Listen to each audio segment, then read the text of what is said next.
Today's Torah portion is Behaalotecha, and what I'd like to focus on in today's discussion is the last segment of the portion, which is chapter 12, and it's a story of Miriam and Aaron and Moshe Rabbeinu, and the Cushite woman who Moshe married. And what I'd like to do is to try and explore this passage in depth. Came across beautiful explanations from the Orach Chaim HaKadosh, from Rav Volbe, from Rabbi Soloveitchik, from Rav Moshe Feinstein. And these are all very powerful and meaningful and inspirational. So we'll see how many we have the time to do. But in discussing this passage, before we can read the other commentaries, I always like to start with the classic commentary, which is Rashi. After we study Rashi, then we can look at the other explanations. A Jew always has to know what Rashi says on the portion, and then we could go to the other commentaries, because Rashi is the commentary of record, so to speak. That's the classic traditional way. So let's go to chapter 12, verse 1. V'tidaber Miriam v'Aaron v'Moshe. And Miriam and Aaron spoke, Rashi says, about Moses. Alodot ha'isha Cushite asher lakach. About the Cushite woman which he had married. Vayomru, and they said, Harak ak b'Moshe diber Hashem. Has God only spoken to Moses? Halo gam banu diber. God has also spoken to us. Vayishma Hashem, and God heard this. Vayish Moshe anav ma'od, and the man Moses was very humble. Mikol adam asher al pnei adama, from all the people on the face of the earth. And then the verse continues, and the story tells us that Hashem said to Moshe and Aaron, go outside the tent, and there what happened was God rebuked them, and he said, if you think you're a prophet like Moshe, I'm different with Moses because I speak to Moses face to face. Reminds us in Parshas Kisisa, when Moshe stood at Mount Sinai, God passed over him on a rock. And so at that point, we're told that Miriam had leprosy on her body. Miriam was mitzorat kasheleg, that she had leprosy on her body. So let me just look at the Rashi with you on the first three verses, and then Moshe prays for Miriam and God heals her. But let's just look at Rashi's approach to the background. What exactly were Miriam and Aaron speaking about? Why were they talking about it? And what's the context going on here? So this is how Rashi understands the story. It says Miriam spoke. Rashi says the word speak, dibur, b'kol makom, is lashon kasheh. It's a very harsh language, as it states, diber ha'ish adonai ha'aretz itanu kashot. As it states, when the brothers came down to Egypt and they reported back to Jacob, they said that Pharaoh spoke to us very harshly. Whereas the word amira, amor, is soft. So here they were speaking in a very harsh manner. And it states, V'tidaber Miriam v'Aaron. So she started the conversation. Therefore, the Torah puts her first. Why does it say Miriam and Aaron? Why does Miriam come before Aaron? She's the one who initiated the conversation. And how did Miriam know? Because what are they talking about? Rashi assumes that what they're talking about is that Moses had left his wife. That who is this Cushite woman? That this Cushite woman is a reference to Moses' wife. Here, Moses' wife is being called a Cushite woman. Some want to suggest, if you take it literally, it means Moses married a woman from Africa, which is typically understood to be the land of the Cush. So maybe marry a woman from Ethiopia or Rwanda or Sudan. But Rashi's adopting the approach that that Moshe did not take a second wife, but rather he was married to that this was a reference to Moshe's existing wife, Tzipporah, who was from Midian, which is northern Saudi Arabia. So the Rashi tells us, how did Miriam know that Moses had separated from his wife?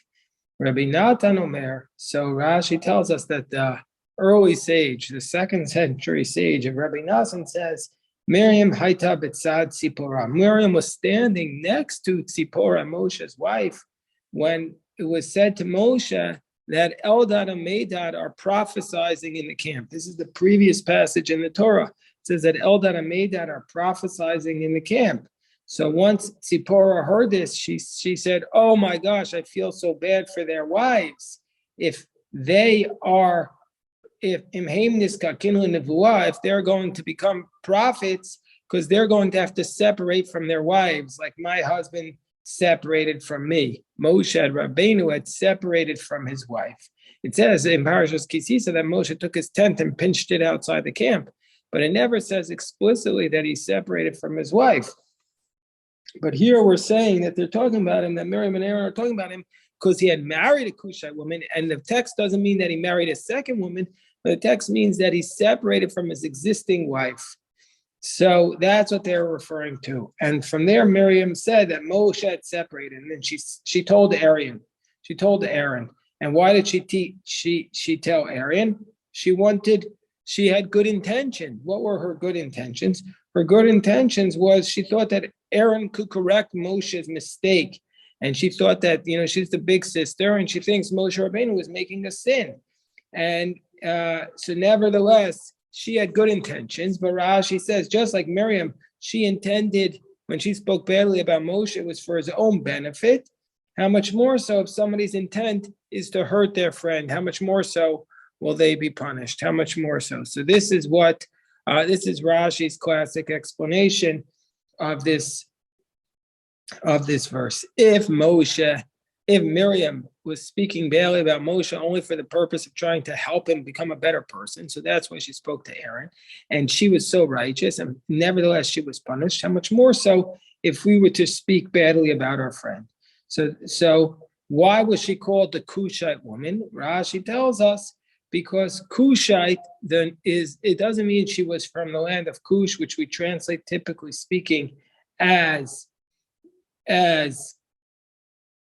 African or Ethiopian, because we know that Tzipporah was from Midian, and Midian is not where Cush is. Midian is northern Saudi Arabia. So what does it mean? Rashi tells us, this teaches us that everybody was admitting to her beauty, just like everybody will admit that just like a Cushite is black, and nobody could argue that this Cushite is not black or dark, so too everybody would admit to the beauty of this woman. So basically it's an expression of he's taken a woman who everybody clearly agrees that this is a woman whose beauty is beyond question. And when it says that al odota isha, about this woman, Rashi says it doesn't mean he's talking about this woman, but he's talking about the fact that he divorced this woman. He's divorced this woman. That's what it means, that he has divorced this woman. So what they're saying is that they divorce this woman. The idea. Hold on one second.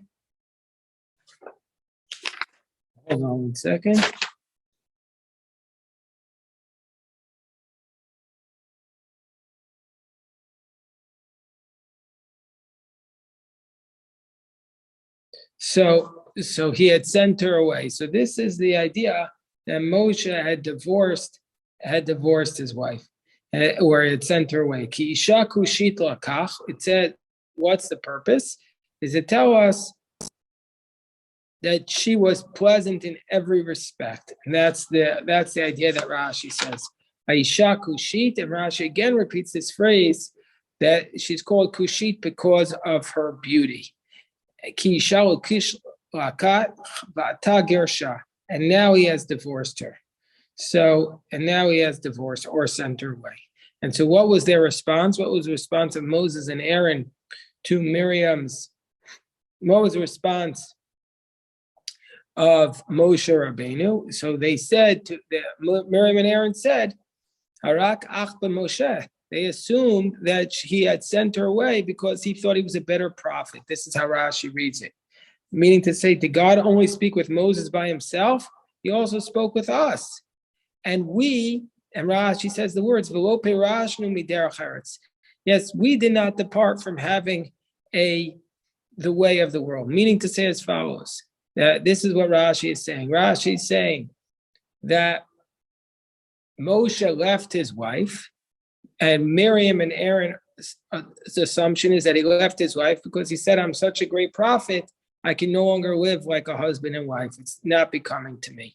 And so therefore, they're arguing, we're also prophets. You don't see us leaving our spouses. We don't believe in such an approach to life that we need to leave our spouse.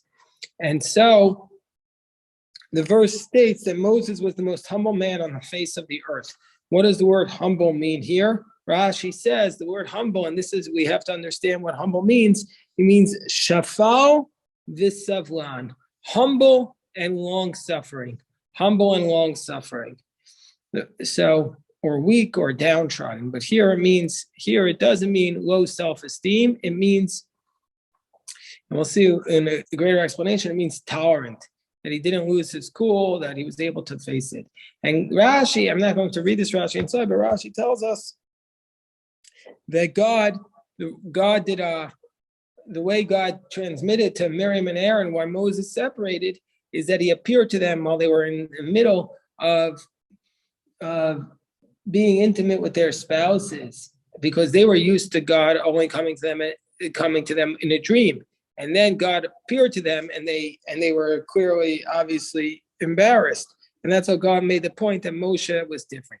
So let me just summarize this point. To summarize what Rashi is saying. Rashi is saying that Miriam and Aaron were gossiping about Moses because Moses separated from his wife. And Miriam heard this when she overheard Zipporah saying, I feel bad for the wives of the other prophets because my husband has departed from me. And there was absolutely no sin whatsoever on Moses' wife, who in this case was Zipporah. And the reason why Moses departed from his wife was because God spoke to him at all times. He didn't have to have a special invitation. And so for this reason, God departed. And at the same time, Aaron and Miriam were upset because Moshe wasn't the only prophet for the Jewish people. So why does he think he's different or better? This is how we understand Rashi's opening interpretation of these verses. Let me just stop the recording here as we go on to the next explanation.